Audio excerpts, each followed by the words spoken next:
करते हुए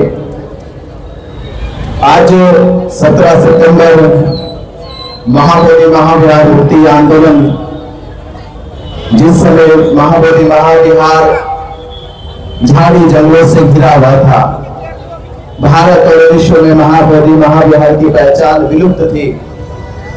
उस पहचान को अस्तित्व देने के लिए, उस पहचान को इतिहास में लाने के लिए अनागारिक धम्मपाल जी के जन्मोत्सव की आप सभी श्रद्धावान उपासक उपासिकाओं को शुभकामनाएं, मंगल कामनाएं कि आज उनकी बदौलत महाबोधि महाविहार मुक्ति आंदोलन की ये लड़ाई पूरे भारत और विश्व के बौद्धों को मालूम हुई और धीरे धीरे हम इस लड़ाई की जीत की ओर आगे बढ़ रहे हैं।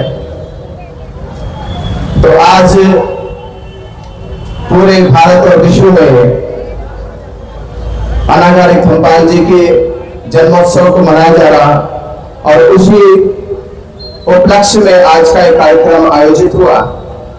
तो उनको नमन करते हुए मंच पे उपस्थित आदरणीय भिक्खु संघ भिक्खु डॉक्टर चंद्रकीर्ति जी, भिक्षु धनसिंह जी, वे सभी भिक्खु संघ को सादर वंदन करते हुए और आप बैठे सभी श्रद्धावान उपासक उपासिकाएं जिन्होंने इस मुक्ति आंदोलन के लिए एक लंबे अरसे तक उम्मीद और विश्वास बना के रखा कि एक दिन महाबोधि महाविहार मुक्त जरूर होगा, आप सभी को नमो बुद्धाय, जय भीम। लूटी संस्कृति हमारी दासहीन बनाया था। भारत देश के इतिहास में विरासत और संस्कृति का बड़ा नाता है। इसी विरासत और संस्कृति की बदौलत पूरे विश्व में भारत का आदर सबसे पहले किया जाता है कि लूटी संस्कृति हमारी दासहीन बनाया था, बहू बेटी और बच्चों को घर के बाहर जलाया था, आंखों से टपके आंसू कोई फरियाद सुन ना पाया था, होता रहा शोषण हमारा, कोई अल्लाह ईश्वर देवी देवता भगवान ना आया था, और लिया जन्म भीम ने जगत में पढ़ लिख कर अनूठा ज्ञान पाया था, तोड़ मनवादी जंजीरों को इस देश के शोषित पीड़ित समाज को आजाद कराया था। ये वो धरती है दीक्षा भूमि। आप लोग धन्य हैं, आप लोग महान हैं, और इस महानता का अर्थ यह है कि परम पूज्य बाबा साहब डॉक्टर अंबेडकर जी ने दीक्षा भूमि नागपुर को चुना। दीक्षा भूमि नागपुर 14 अक्टूबर 1956 में जो समाज धर्म के बारे में जानता नहीं था, जिसने सदैव जाति का दंश झेला हो, जाति का उत्पीड़न हुआ हो, जिस समाज को मालूम ही नहीं था शिक्षा, संस्कार, संस्कृति, विरासत क्या होती है, उस विरासत को उदय करने के लिए, उस शिक्षा, संस्कार और संस्कृति का भारत में अस्तित्व बनाने के लिए बाबा साहब डॉक्टर अंबेडकर जी ने दीक्षा भूमि को चुना। दीक्षा भूमि जो बौद्ध धर्म की क्रांति की भूमि बनेगी, जो भारत में बौद्ध धर्म के परिवर्तन की क्रांति की भूमि बनेगी, जिसने भारत के लाखों करोड़ों लोगों को दीक्षा भूमि से प्रेरित होकर बौद्ध बनाया है, वो दीक्षा भूमि आज महान बन गई, वो दीक्षा भूमि आज इतिहास बन गई। अगर आपको मालूम हो महाबोधि महाविहार मुक्ति आंदोलन, अगर बोध गया को छोड़ के सबसे ज्यादा बात अगर मुक्ति आंदोलन की हुई है वो दीक्षा भूमि नागपुर में हुई, सबसे ज्यादा बात। और इस आंदोलन में सबसे ज्यादा साथ, सबसे ज्यादा सहयोग, सबसे ज्यादा समर्पण, सबसे ज्यादा त्याग अगर देश में किसी ने किया है तो दीक्षा भूमि नागपुर के लोगों ने किया। इसलिए बाबा साहब डॉक्टर अंबेडकर जी ने चुना, जैसे सिद्धार्थ गौतम बोध गया में जब बुद्धत्व की प्राप्ति करते हैं तो अपना उपदेश बोध गया में नहीं देते, वो सारनाथ में देते हैं, क्योंकि सारनाथ धर्म की उपजाऊ जमीन है। वहां धर्म फलित होगा, फैलेगा, आगे बढ़ेगा।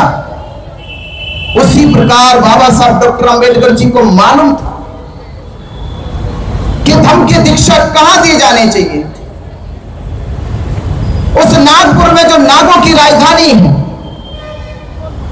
जहां नाग इतिहास का अस्तित्व आज भी जिंदा है, उसकी गूंज आज भी सुनाई देती है। बौद्ध धर्म की दीक्षा की कोई जमीन अगर उपजाऊ है, जहां 1000 नहीं, लाख नहीं, 7 लाख लोग साथ इकट्ठा होकर दीक्षा ले सकते हैं, तो दीक्षा भूमि नागपुर है। इसलिए नहीं चुना इसको, दीक्षा भूमि को चुना गया। तो कई बार मुझसे सवाल पूछे गए कि आपने धम्म ध्वज यात्रा दीक्षा भूमि से क्यों शुरू की। तो मैंने कहा, मेरा सीधा सा 2 शब्दों का जवाब है कि बाबा साहब डॉक्टर अंबेडकर जी ने बौद्ध धर्म की नींव दीक्षा भूमि से रखी, हमने मुक्ति की नींव भी दीक्षा भूमि से रखी। तो दीक्षा भूमि महाबोधि महाविहार मुक्ति आंदोलन में एक मुक्ति की नींव है, आधार है, और ये आधार जिंदा रहे, ये आधार जिंदा रहे तो नागपुर की जनता ने, नागपुर के जिम्मेदार लोगों ने मदन सुरेश देसाई की अध्यक्षता में, क्योंकि जेल जाने के बाद और जेल से जब निकले तो हम दीक्षा भूमि आए और यहां से धम्म ध्वज यात्रा शुरू हुई। और ये मैसेज भी गया कि लामा जी अलग काम कर रहे, हम अलग काम कर रहे। ये मैसेज लोगों में, ये संदेश लोगों में थोड़ा थोड़ा मनोबल को गिराता रहा कि ऐसा नहीं होना चाहिए। बिल्कुल सही बात है, नहीं होना चाहिए। कौन चाहता ऐसा हो? ऐसा नहीं होना चाहिए। और 31 अगस्त को आप ही लोगों ने उस समस्या का निदान भी किया, लामा जी को बुलाया, हमें बुलाया, एक मंच पे खड़ा होकर हाथ मिलवाया। ये काम भी आप लोगों ने किया। आप तो इतिहास के ऊपर इतिहास लिखते जा रहे हो, आप इतिहास के बाद इतिहास लिखते जा रहे हो, पर कुछ लोग इतिहास मिटाते जा रहे हैं। उनसे सावधान रहने की जरूरत है। मुझे यहां आने से पहले कई लोगों ने कहा, कई लोगों ने, बंदे जी आप मत आओ, वो मंच बोले कि वो लगा रहे मंच, वो आपको बुलाए, फोन किया क्या? मैंने फोन तो नहीं किया। कोई चिट्ठी मैसेज भेजेगा, मगर नहीं भेजा। तो फिर क्यों जा रहे हो?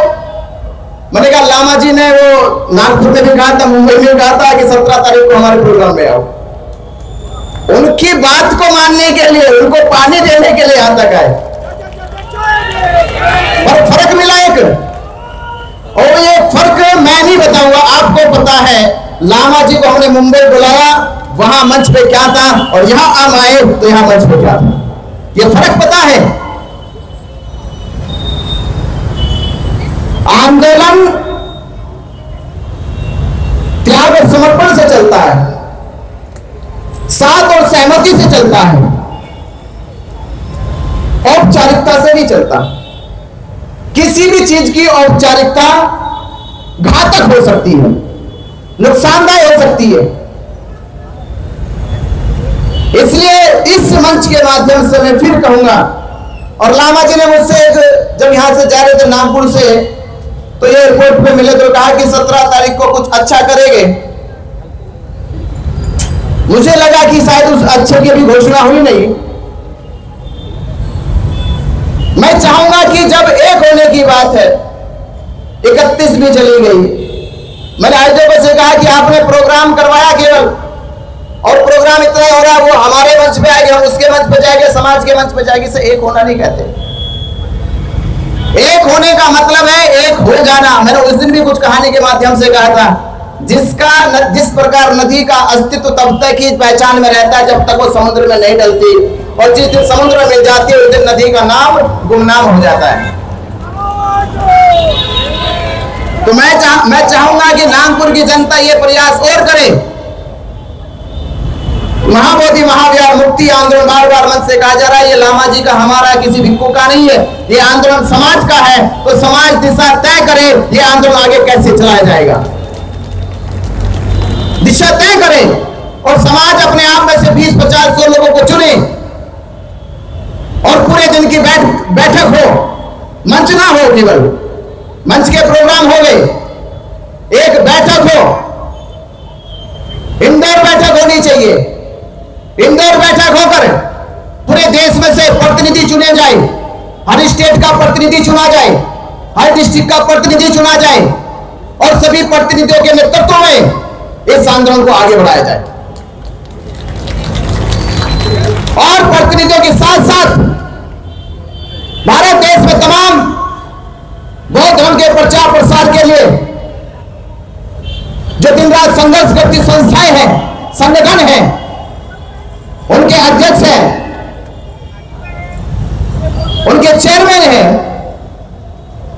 उन सभी संस्थाओं को लेकर जब यह माना जाता है कि महाबोधि महाविहार ये किसी संगठन की लड़ाई नहीं है, व्यक्ति की लड़ाई नहीं है, ये लड़ाई है भारत के बौद्धों के अस्तित्व की, तो क्यों ना भारत के बौद्धों को इसमें शामिल किया जाए। नहीं तो एक औपचारिक घटना रहती रहेगी, औपचारिक समाधान नहीं, आपको बुलाया जाएगा आप आएंगे, आपको बुलाया जाएगा आप आएंगे। मैं पूछना चाहता हूं कि आप लोग, और वो जो हमारी 31 तारीख की टीम थी जिन्होंने प्रोग्राम किया, मैं उनसे कहूंगा वो एक प्रयास करें। और मैंने उस समय भी कहा था कि ये प्रोग्राम अभी सक्सेस नहीं हुआ, इंदौर में मीटिंग बुलाई जाए, बैठक करो पहले और चुनो सबको, तब जाके इसका एक होने का रास्ता कोई सही होगा, ऐसे नहीं होगा। और ये आंदोलन सही बात है, ये चल रहा है, उधर धमध्वज यात्रा चल रही, इधर मशाल यात्रा चल रही, उधर से भी कोई ना कोई प्रतिक्रिया आती, इधर से कोई प्रतिक्रिया आती। ये आंदोलन ऐसे नहीं होता, आंदोलन है एक दूसरे की हिम्मत से, ताकत से। कमजोरी मत बनो, ताकत बनो। अगर आप ताकत बन गए तो पहली लड़ाई तो आपने जीत ली कि आपने अपने ही आदमी को कमजोर नहीं किया, बल्कि उसे ताकत दी है। और जब आपका अपना भाई ताकतवर होगा तो महाबोधि महाविहार भी मुक्त होगा। तो अपनों को ताकत दो, मजबूती दो। तो जिन्होंने 31 तारीख का आयोजन किया था, वो एक प्रयास करे कि एक इंदौर मीटिंग जरूर बुलाए।